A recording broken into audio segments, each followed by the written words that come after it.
Today I'm going to talk about the process of putting a story together and what a reporter's day would look like. I've talked about shifts and kind of timing, but there's a structure generally of how it goes to put a story together throughout the day.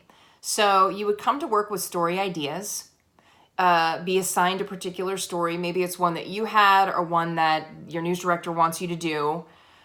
You go and set up interviews if you can, make some phone calls. Sometimes it's a story of something that's maybe just happening on the fly and you just go and figure it out. And other times you're able to actually call and set up an interview. You go, if you're working as a solo unit, as a multimedia journalist, one person operation, you'd go and set it up and shoot the story yourself, or you might have a photographer, depends on the situation and depends on the station that you're at.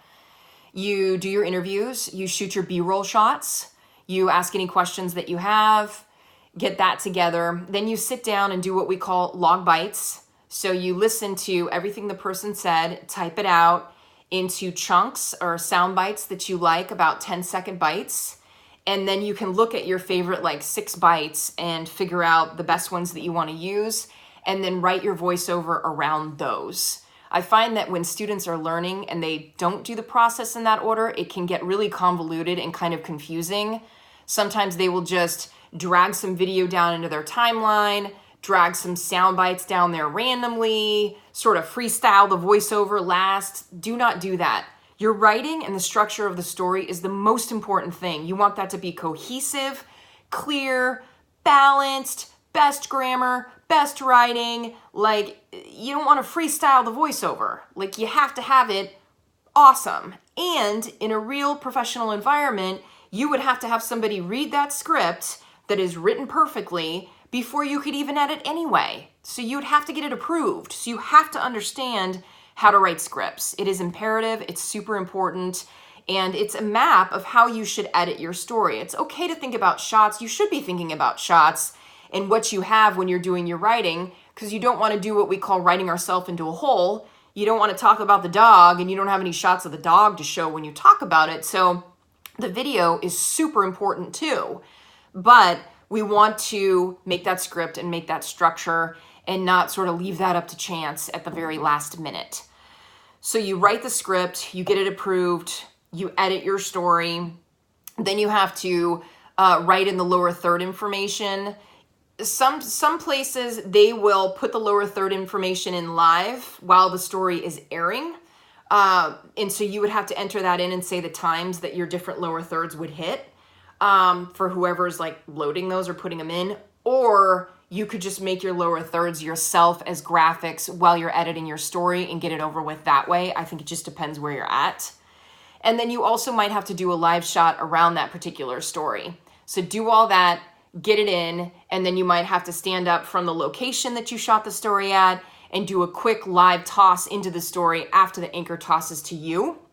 You also might have to shoot teases, is pretty common.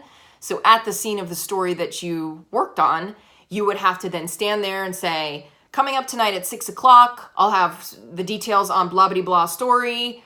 We'll have all that for you, yada, yada, at 6 o'clock. So that would be a little tease that they could play before your story airs, and you'd have to shoot that. And then, of course, shoot a stand-up if you decided you wanted to shoot a stand-up or you needed to shoot one at the story to go into your package as well.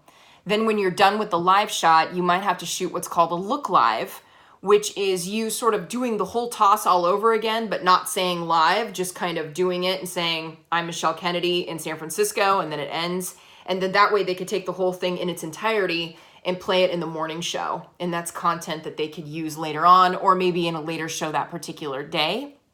To that end, I wanted to say too, always be thinking about not dating your packages. So you don't want to put in the story that this happened on Wednesday the 2nd, because if it, or these things happen Wednesday, because if it airs on Thursday, it seems dated, it seems old. Or if you say today in the story, this happened today, and then it airs tomorrow, it's not really today anymore, it's not accurate. So don't date anything.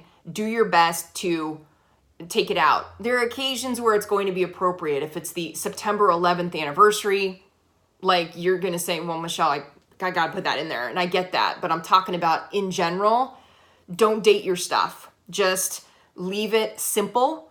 The Blah Bitty Blah Festival kicked off in Blah Bitty Blah Plaza. 500 people showed up. You don't have to say the Blah Bitty Blah Festival happened today or this morning. Like, you don't need it. So keep that in mind when you're doing the writing. So I think that's all I wanted to cover on that. Just wanted to give you an idea of all the things you would do in a particular day. Oh, and sometimes too, some stations want you to do 2 versions of a package. They want you to cut it down for a later show, cut like a VO version, a VOSOT version. So there could be heaps more work depending on where you're at and what the expectations are on you. Not to scare you, but I just want to be honest. Okay.